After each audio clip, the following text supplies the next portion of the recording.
পৃথিবীর আনাচে কানাচে আছে কত না জীবজন্তু। এমন কিছু প্রাণী আছে যেগুলো দেখলে আপনার মনে হবে এগুলোর অস্তিত্ব কি আসলেই রয়েছে।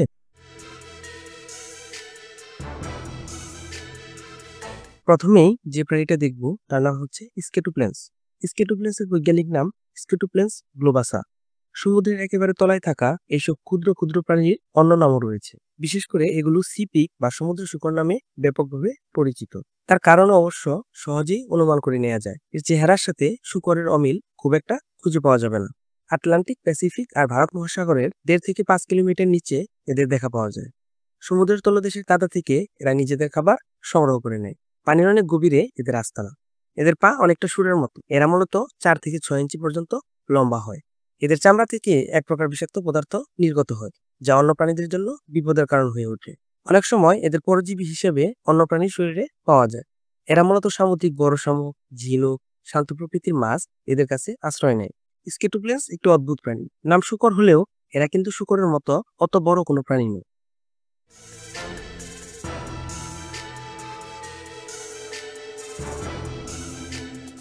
এরপর যে প্রাণীটা দেখবো তার নাম হচ্ছে গবলিন হাঙর। গবলিন হাঙর গভীর সমুদ্রের হাঙরের একটি বিরল প্রজাতি। কখনো কখনো এটিকে জীবন্ত জীবাশ্ম বলা হয়। এই গোলাপি চর্মযুক্ত প্রাণীটির একটি দীর্ঘায়িত চেপ্টা থুতনি এবং নখের মতো দাঁত রয়েছে। পরিপক্ক হওয়ার সময় এটি সাধারণত 3 থেকে 4 মিটার লম্বা হয়, যদিও এটি যথেষ্ট বড় হতে পারে। 2000 সালে বন্দী করা হয় এমন একটি, যা প্রায় 20 ফুট পর্যন্ত লম্বা হয়েছিল বলে ধারণা করা হয়। গবলিন হাঙর উচ্চ মহাদেশীয় ঢালে, সাবমেরিন গিরিখাত এবং সারা বিশ্ব জুড়ে 100 মিটার বা 330 ফুট থেকে বেশি গভীরতায় বাস করে, যেখানে প্রাপ্তবয়স্করা কিশোরদের থেকে বেশি গভীরে বাস করে। কিছু গবেষক বিশ্বাস করেন যে এই হাঙরগুলি অল্প সময়ের জন্য 1300 মিটার বা 4270 ফুট পর্যন্ত গভীরতায় ডুব দিতে পারে।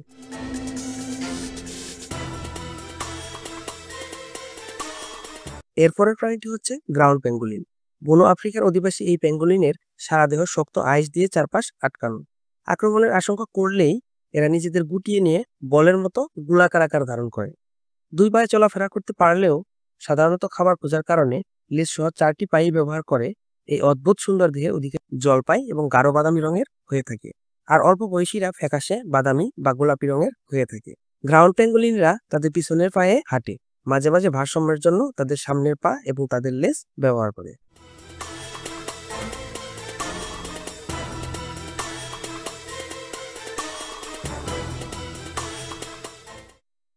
এখন দেখব আর্মাডিলুকে।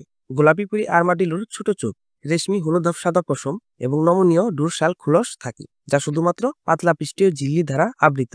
তাদের স্প্যাটুলা আকৃতির লেজগুলি তাদের খোসার পেছনের ভুতা অংশে উলম্ব প্লেট থেকে বেরিয়ে আসে। তারা নিশাচর এবং নির্জন অভ্যাস প্রদর্শন করে এবং নিজেদেরকে মূলত পোকামাকড়, কীট, শামুক এবং উদ্ভিদের বিভিন্ন অংশ খাওয়ায়।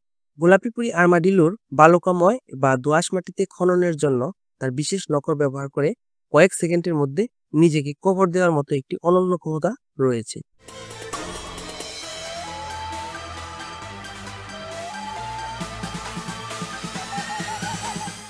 এখন জানবো জেলিফিশ সম্পর্কে।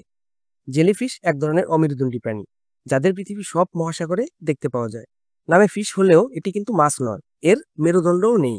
ঘণ্টাকৃতি জেলি সদৃশ প্রাণীটি প্রাণীজগতের নিডারিয়া পর্বের সিফাজোয়া শ্রেণীর অন্তর্গত। জিলেটিন সমৃদ্ধ ছাতার মতো অংশ ও ঝুলে পড়া কর্ষিকা, এই দুই অংশে প্রাণীটির দেহ গঠিত। অন্তত 50 কোটি বছর ধরে সাগরে এদের বাস। এদের শিকার ধরার কৌশল একটু অন্য ধরনের। শিকার ধরার জন্য তাদের নানা ধরনের ফন্দি আছে। জলের উপর ভেসে থাকার জন্য বেলুনের মতো গোলাকার দেহটি পাতলা স্বচ্ছ আঠার মতো পদার্থ বের করে থাকে। এমন ভাবে থাকে যাতে মনে হয় মাছ ধরার জাল ছড়ানো রয়েছে। এরা শিকড়ের মতন লম্বা বাহুকে প্রসারিত করে। কোনো কোনো জেলিফিশের জাল 30 থেকে 40 ফুট পর্যন্ত ঝুলে থাকে। মাঝারি আকারের জাল 10 থেকে 11 ফুট পর্যন্ত হয়ে থাকে। মেরু সাগর অঞ্চলের জায়ান্ট জেলিফিশ 8 ফুট চড়া হয় এবং তাদের জাল জলের নিচে নেমে যায় 100 ফুট পর্যন্ত। শিকড়ের মতো কর্ষিকায় আছে সূচের মতো মিহি বিষাক্ত কাঁটা। এই বিষাক্ত কাঁটার আঘাতে মাছ অবশ হয়ে পড়ে। এরপর জেলিফিশ সেই মাছ খায়। মানুষের গায়ে এই বিষাক্ত কাঁটা লাগলে ফুসকা পড়ে যায় এবং অসম্ভব জ্বালা করে।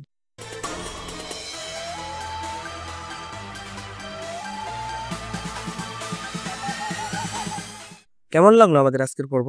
ভালো লেগে থাকলে অবশ্যই লাইক, কমেন্ট ও শেয়ার করবেন। আজ এ পর্যন্তই। ভালো থাকবেন সবাই। আল্লাহ হাফিজ।